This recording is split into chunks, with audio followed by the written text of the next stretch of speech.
الحمدللہ رب العالمین والصلاة والسلام علی رسول الکریم اما بعد فاعوذ باللہ من الشیطان الرجیم بسم اللہ الرحمن الرحیم۔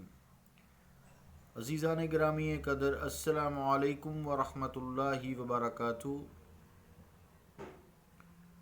غزوہ تبوک کی تیاری کا تذکرہ چل رہا تھا، جس میں صحابہ کرام نے جہاد کے لیے اپنی جانیں اور مال پیش کیے۔ کل حضرت ابوبکر صدیق رضی اللہ تعالیٰ عنہ اور حضرت عبد الرحمن بن عوف رضی اللہ تعالیٰ عنہ کا ایثار کا تذکرہ کیا تھا۔ آئیے آج کچھ اور صحابہ کا تذکرہ کرتے ہیں جنہوں نے راہ الہی میں اپنی جان کے نذرانے اور اپنے مالوں کے نذرانے پیش کیے۔ حضرت عاصم بن ایدی رضی اللہ تعالیٰ عنہ، آپ نے کھجوروں کے 70 وسق پیش کیے۔ وسق جو ہے اس وزن کو کہتے ہیں جو ایک اونٹ پر لادا جاتا ہے۔ یہاں سے آپ اندازہ لگائیں کہ ایک اونٹ پہ کتنی کھجوریں جو ہیں وہ لادی گئی ہوں گی، تاکہ زیادہ سفر کے طور پر صحابہ کرام مجاہدین کھجوروں کو استعمال کریں۔ حضرت عثمان رضی اللہ تعالیٰ عنہ کا فیاضانہ فیاضی ایثار قربانی، انہوں نے بھی حصہ ڈالا۔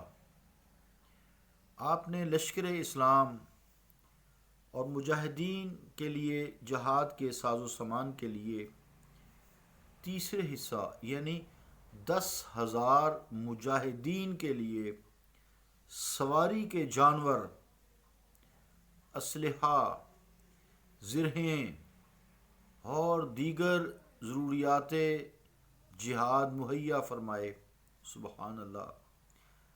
کلمہ حق کو بلند کرنے کے لیے حضرت عثمان غنی رضی اللہ تعالیٰ عنہ نے جس فیاضی سے اپنی دولت خرچ کی، عزیزان گرامی قدر، اس کی نظیر نہیں ملتی۔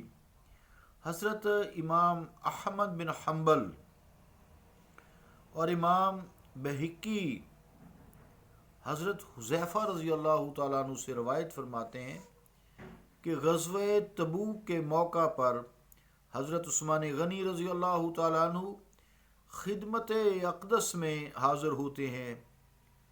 ان کی آستین میں 10,000 دینار تھے۔ وہ آپ نے فخر دو عالم صلی اللہ تعالی علیہ وآلہ وسلم کی رحمتوں کی جھولی میں ڈال دیے۔ میں نے رسول اللہ صلی اللہ علیہ وآلہ وسلم کو دیکھا کہ حضور ان دیناروں کو الٹ پلٹ رہے ہیں۔ حضرت حذیفہ روایت کر رہے ہیں کہ میں نے دیکھا کہ حضور ان دیناروں کو الٹ پلٹ کر رہے ہیں اور ساتھ ہی دعا فرما رہے ہیں۔ کیا دعا فرما رہے ہیں؟ اللہم ارد عن عثمان فإنی عنہ راض۔ اے اللہ، عثمان سے راضی ہو جا۔ اللہم ارد عن عثمان، اے اللہ عثمان سے راضی ہو جا۔ فإنی عنہ راض، میں اسے راضی ہوں۔ اے اللہ تو عثمان سے راضی ہو جا۔ اللہم ارد عن عثمان فإنی عنہ راض، اور میں اس سے راضی ہوں۔ پھر دعا دی، غفر اللہ لک یا عثمان ما اسررت وما اعلنت وما ہوا کائن الی یوم القیامہ ما یبالی ما عمل بعدہا۔ ترجمہ کیا ہے؟ اے عثمان، اللہ تعالیٰ تمہاری مغفرت کرے اس دولت پر جو تم نے مخفی رکھی اور جس کا تو نے اعلان کیا، اور جو کچھ قیامت تک ہونے والا ہے، عثمان کو کوئی پرواہ نہیں کہ آج کے بعد وہ کوئی عمل کرے۔ دوسرے مسلمان بھی اپنے قبیلہ کے نادار مجاہدوں کے لیے سواری کا انتظام بھی کرتے اور اسلحہ بھی مہیا کرتے۔ خواتین بھی اپنے مومن بھائیوں سے پیچھے نہ رہیں۔ ہر قسم کے زیور، سونے کے کڑے، گلوبند، پازیب، گوشوارے اور انگوٹھیاں یعنی جو عورتوں کے زیور ہوتے ہیں، جو کچھ بھی زیور کسی نے پہن رکھا تھا اس نے اتار کر مجاہدین کی خدمت کے لیے بارگاہ نبوت میں پیش کر دیا۔ آئیے حضرت ابو عقیل انصاری رضی اللہ تعالیٰ عنہ کا فقر و اظہار ملاحظہ کرتے ہیں۔ ان اکابر صحابہ میں جنہوں نے اپنی دولت کے ڈھیر حضور علیہ الصلوۃ والسلام کے قدموں میں لگا دیے، ان کے علاوہ فقراء صحابہ کا اظہار بھی بڑا ایمان فروز تھا۔ یہ تو اللہ تعالیٰ نے ان کو بہت دولت عطا فرمائی تھی نا، انہوں نے پیچھے ہم نے تذکرہ کیا جس میں عثمان غنی ہے، حضرت ابوبکر صدیق ہے، حضرت عبد الرحمن عوف ہیں۔ حضرت عبد الرحمن عوف بن کو اللہ تعالیٰ نے پھر بڑی نوازا بعد میں کی، ہم نے کل پڑھا تھا بہرحال۔ تو حضرت ابو عقیل انصاری نے جب اپنے آقا کو اللہ کے راستے میں اپنا مال قربان کرنے کی تلقین کرتے ہوئے سنا تو انہوں نے اپنے گھر پر نظر ڈالی، تو گھر میں کوئی چیز نہ تھی جو وہ پیش کر سکتے۔ وہ ایک یہودی کے پاس گئے اور اس کے ساتھ یہ طے کیا کہ وہ کنویں سے ڈول نکال کر اس کے باغ کو سیراب کریں گے اور وہ اسے 2 صاع کھجور عطا کریں گے، یعنی اس کے کنویں سے پانی کا ڈول نکالیں گے، اس کا جو باغ ہے اس کو پانی لگائیں گے اور اس کے بدلے وہ یہودی وہ اسے 2 صاع کھجور دے گا۔ ساری رات آپ ڈول نکالتے رہے، صبح کے وقت تک انہوں نے سارے باغ کو سیراب کر دیا۔ اس یہودی نے آپ کو 2 صاع کھجور دی۔ آپ 1 صاع کھجوریں اپنے اہل و عیال کے لیے گھر چھوڑ آئے اور 1 صاع کھجور لے کر آئے۔ اس سے کتنے لشکر کی ضرورت پوری ہو سکتی تھی؟ سبحان اللہ، اثار دیکھیں۔ حضور کریم صلی اللہ تعالیٰ علیہ وآلہ وسلم نے ان کی دل شکنی نہیں کی۔ 1 صاع کھجور لے کر آئے، جو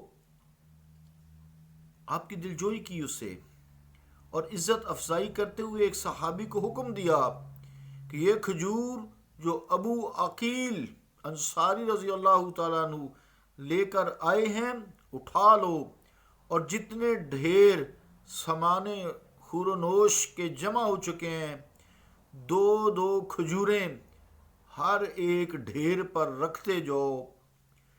اس شخص کے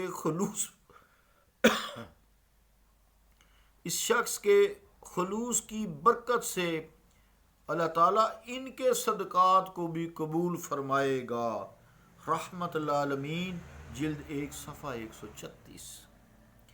عزیزان گرامی قدر، مخلص اہل ایمان نے جب آقا علیہ الصلوۃ والسلام سے اس جہاد میں شمولیت کی دعوت سنی تو وہ خوشی سے، بڑے مسرت سے، خلوص سے، بڑے جوش و خروش سے مجاہدین کے اس لشکر میں شریک ہو گئے اور اپنی حیثیت سے بھی بڑھ کر مال و ایثار کا مظاہرہ کیا۔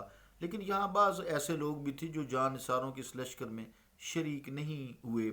یہ سب ایک کماش کے لوگ نہ تھے، بلکہ ان میں سے بعض وہ تھے جنہوں نے اسلام قبول کر لیا تھا، لیکن ان کے دلوں میں منافقانہ نفاق کا روگ تھا۔ یہ لوگ خود بھی اس لشکر میں شریک نہ ہوئے اور دوسرے لوگوں کو بھی جہاد میں شرکت کرتے ہوئے روکا، یعنی وہاں تم شرکت نہ کرو، شرکت کرنے سے انہیں روکا گیا۔ وہ مسلمانوں کو بھی کہتے لا تنفروا فی الحر، کہ سخت گرمی سے لو چل رہی ہے، سورج آگ برسا رہا ہے، اتنی شدید گرمی میں مت نکلو۔ لا تنفروا مت نکلو فی الحر اس تپتی ہوئی دھوپ میں، اس لو میں، اس گرمی میں تم مت نکلو جہاد کے لیے، آرام سے گھروں میں بیٹھے رہو۔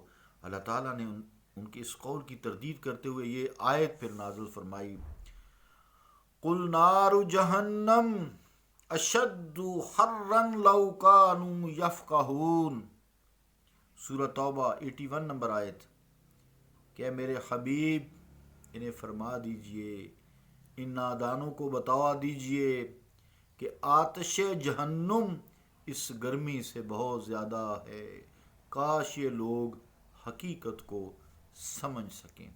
عزیزان گرامی، کل انشاءاللہ تعالی لشکر کی روانگی کا تذکرہ کریں گے۔ جمعہ کو ویسے میں چھٹی کرتا ہوں انشاءاللہ تعالی، چونکہ ابھی آپ کچھ لوگوں کو معلوم ہے کچھ کو نہیں ہے، تو پرسوں، کل سے مراد پرسوں انشاءاللہ تعالی ہفتے کو لشکر اسلام کی روانگی کا تذکرہ کیا جائے گا۔ سبحان اللہ و بحمدک اشہد ان لا الہ الا انت استغفرک و اتوب الیک۔